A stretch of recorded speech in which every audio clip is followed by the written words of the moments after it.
Hi everyone, welcome to the School of Public Health. My name is Laura Roman. I am the Assistant Director for Career Services here at the School of Public Health. You can find me in Office 190B on the first floor, just across the student lounge. So today I'm going to be covering a couple topics and kind of exposing you all to career services and what we have to offer and what you can do to prepare for your career in public health. So a couple of things of what we offer. Throughout the semester, we have some events, and aside from that, we also offer one-on-one appointments, and within that, we focus on career exploration, career preparation, networking strategies, career development, workshops, and of course, job search and resume development. Some of the programs that we host throughout the semester, and of course this can vary depending on our abilities, especially with coming out of COVID and some school restrictions and regulations, but hopefully we get to most of these throughout the year. We typically have some sort of networking event, and then Michelle, my colleague, will be hosting a series of workshops to answer specific questions about your applied practice experience. We also have lunch with the pros or alumni roundtables. Typically those happen about once a month. I try to have some career panels once or twice a year, similar employer information sessions, fellowship information sessions, and other workshops like optimizing your LinkedIn and professional headshots. I typically have those events once or twice per year, or at least 2 times in the spring semester. And then we will hopefully be bringing back the Women in Public Health panel. These past 2 years we weren't able to host it due to COVID restrictions, but hopefully this is the year. All right, so before you get started on anything related to career and probably in life really, you want to have a clear objective of what it is that you're looking for, right? You want to be able to identify who your network is and what they can do to offer help. I highly recommend that you develop some sort of marketing plan for yourself, right? You are trying to sell something. And honestly, you're just trying to sell what skills you have developed. So develop a 30-second commercial or an elevator pitch or whatever you want to call it, right? Make sure that you have extra resumes and business cards if you're going to be attending conferences or things like that. You want to always be prepared. All right, so there are a few professional networking websites out there. The ones that I like to focus on more are LinkedIn and Handshake. So Handshake is the internal UIC platform that we use for job searching. This is also the platform that you're going to be using to schedule appointments to meet with me.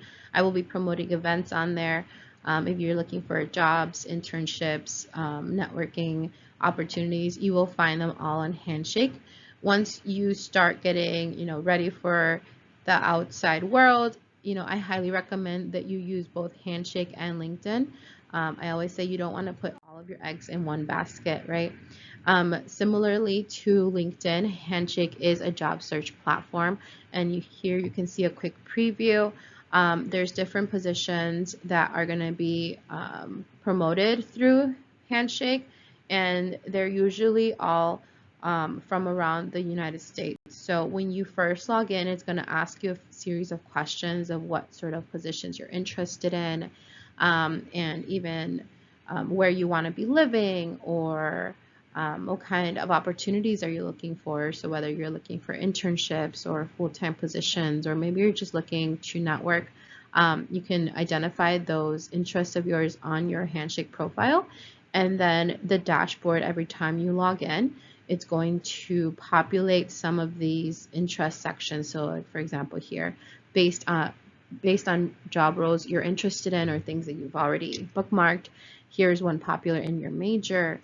And this changes pretty frequently, so I highly recommend that you log in at least once a week. As you can see, you can also select the jobs tab, the events tab, or if you just want to go and explore some employers on the platform, you can also do that. And as I mentioned before, really similar to Handshake, you can save your searches. You can also just kind of go in there and type in any keywords that you want to do, and then it'll help kind of search for what you're looking for.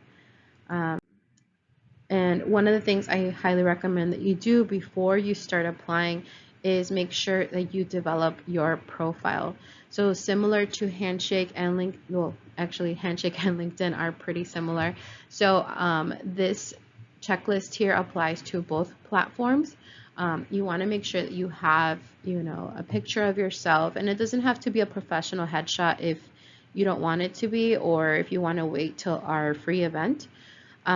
Simply take a picture with a blank background from your shoulders up, with no people around, or if you prefer to be out in nature, you can take a picture right now that the weather is really great around, a tree or something like that.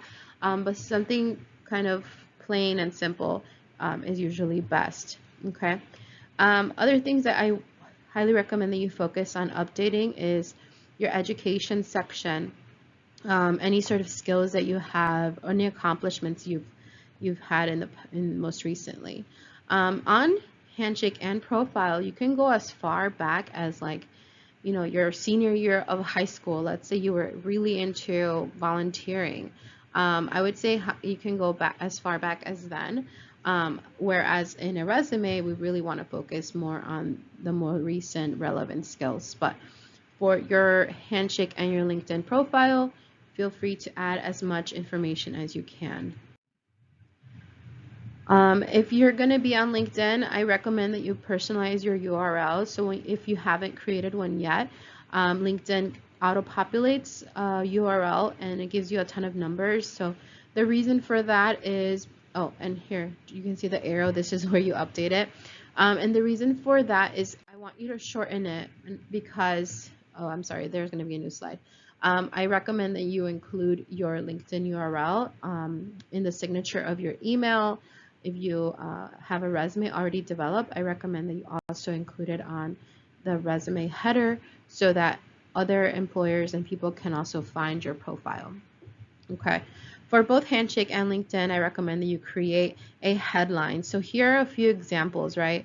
For those who are students, you can put UIC Public Health student, and then what you're hoping to do, or what you're hoping to focus on, or what you're currently doing. Okay. Here are some keywords that I recommend that you use: aspiring, passionate about, emerging. There is a about you section. I think on Handshake it's called My Journey, and they do have some prompting questions on there to kind of help you develop your about you section. It should be about 2 to 3 sentences, nothing too lengthy, but really focus on mentioning what you specialize in and what your accomplishments or strengths are. As I mentioned, updating and customizing your URL is really great, especially if you're going to be including it on your resume. As you can see on the bottom right corner, there is an email signature, and at the bottom left corner, there's a resume sample of how you can include those in your documents. When you are doing a keyword search, you just have to click at the top right corner, select jobs, and start to identify or click on things that are related and relevant to what you want to be focusing on in your career. If you're starting off, this is your first year, or if you're coming back, maybe you took a few years break from school, wherever you are in your life, I highly recommend that you start looking at positions now just to see what they're looking for. So this is your time to do a little bit of digging, right? A little bit of benchmarking. I try to identify what skills and what kind of competencies, or even then what kind of software or technology that they're looking for the future employees. That will give you a really great idea of what it is that you need to do to prepare while you're a student, so that you can become the ideal candidate. Here are just a few keywords that you can use depending on what you're interested. Here are just some areas within public health, like biostatistics, community health, epi, environmental, global, health policy, health promotion, maternal and child. So just kind of giving you a starting place, but there's so many more. And I highly recommend that once you start, finding what organizations are, the ones that you want to maybe be working on, bookmark those, or, sign up for their listserv so that you can also be, constantly informed of what they're currently working on, or what kind of new positions are coming out. And again, this will only help you prepare for when you're ready to apply for those full-time positions. Okay. So kind of finishing up with social media, update everything, right? All your social media platforms should be up to date. Check your privacy settings, delete and censor anything that you feel is really not a representation of who you are anymore. Create professional accounts if you want to, connect with people, with, potential influencers that are in the field that are really well known. Follow them on Instagram or Twitter or LinkedIn. And your accounts should look pretty similar across the board, ideally with the same name and with the same picture. So just kind of be consistent in that way. So ways to prepare while you are in grad school. Highly recommend that you volunteer and find internships, right? If you're not able to work because maybe you're an international student, right? Really find ways to volunteer or research with faculty members, conduct some informational interviews, find ways for you to gain hands-on experience. This is only going to help you in developing your resume. Okay, apply for any leadership or fellowship programs if you're able to that are related in your area. Attend public health conferences. We do typically attend APHA, and there are scholarships that some of the student organizations have. So pay attention to those, join student organizations so that you can be informed, and you can possibly attend for free. So here are just a list of competencies that I also recommend that you just kind of keep in your radar, right? When you are looking for opportunities, when you are thinking about volunteering, think about which skills you still need to develop or maybe just brush up on. Here are 8 career competencies that NACE, the National Association for Colleges and Employers, have surveyed, and they've come up with these 8 competencies that they know the majority of employers are looking for when they hire new candidates. So this kind of gives you, again, insight, right? So this is not all inclusive. I want you to do your own research, find out what competencies are important in your specific area. Maybe data, we want to add data on here for those biostatistics students, right? Maybe we want to add a little bit more, I don't know, aside from communication, people skills on here, right? Some soft skills are probably needed in certain areas of, public health. So again, kind of take a quick browse at these technology, teamwork, and try to focus on developing these throughout your time here at UIC. So just kind of a quick preview. I'm not going to spend too much time on this, but I know that, having really great foundation for job searching is really important, and that always starts with a resume. So just to keep everyone kind of up to date, make sure that you do have these application materials kind of on hand. A resume or a CV, depending if you're going to be applying for internships, part-time jobs, or just general jobs, they're definitely going to ask for a resume. If you're interested in more on research or becoming a faculty member, you'll probably need a CV. I always recommend having both. A CV for me tends to work as like my master resume, where I pull anything and everything that I need depending on the position I'm applying for. And a resume tends to be more customized, a 1 to 2 page resume versus a CV, which is typically about 4, 7, 10, even up to 20 pages. Other things that I recommend that you have on hand is a cover letter, having a list of references, your transcripts, a writing sample, and even a personal statement. So these are application materials that are very common for jobs, scholarships, fellowships, and things like that. So I highly recommend that you have these on hand. When you're formatting your resume, I also like for people to follow these rules. So no templates, stick to just black and white font, ink, single spaced. Your margins, if you have a lot of information, a 0.5 all around is pretty okay. A 1-inch margin is typically the norm. But if you find that your information is not fitting into a 1 or 2 page, then we want to play with our margins a little bit. The font should be easy to read, just stick to the basics. Your name should be the only thing that really stands out and is the biggest thing on there. So a 14, 16, and even an 18-point font is fine for your name. The rest of your resume should be a 12-point font. The smallest that you can go is probably a 10. I don't recommend you go below that. All right.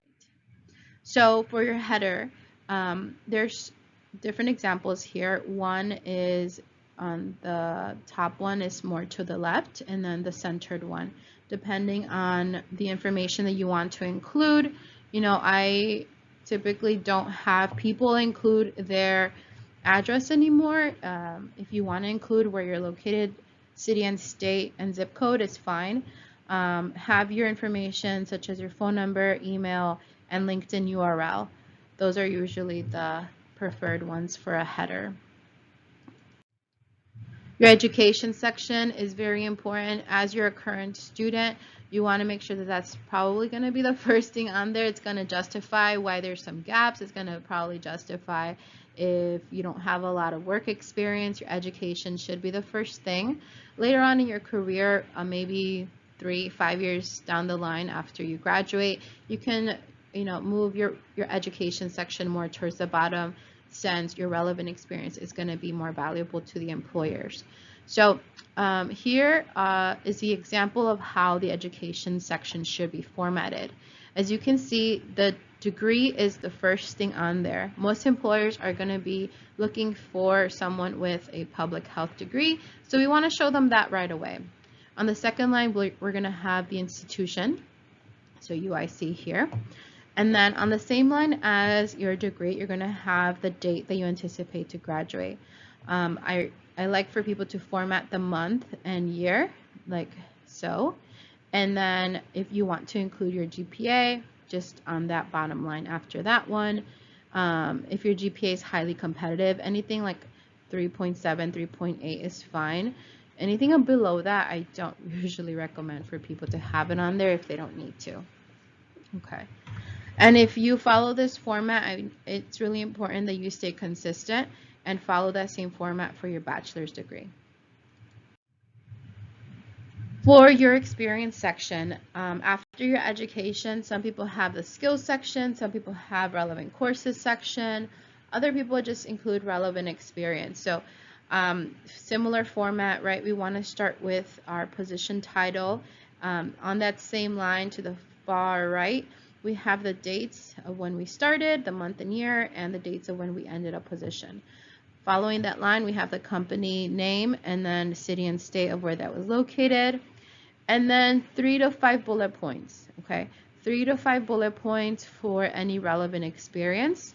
If you have part-time jobs, I would probably stick to 2 to 3 bullet points. That way it doesn't become too text heavy. And I'll talk about non-relevant experiences in a minute.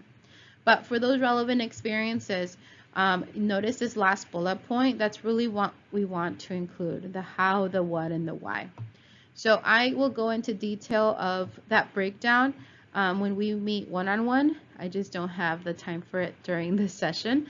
But essentially, you want to make sure that each bullet point has those 3 components, okay? For the non-relevant experience, we really want to focus on the transferable skills. If you can skim this pretty quickly, you'll notice that there isn't a lot of information related to Starbucks There is no information related to coffee on here. We really just focus on the transferable skills like communicating with 300 customers, fast-paced environment, problem solving, negotiation, active listening, communication skills, sense of humor, cultivating strong client relationships, things like that. Okay. All right, I know I'm out of time and I want to make sure that you all get back to what you need to be doing. So here is my information. If you need to contact me, please feel free to email me. My email is my last name, roman12@uic.edu. I'm sorry, .edu. And if you have any questions or if you want to meet with me, please go to our website. Here is the link at the bottom of this information here, my contact information.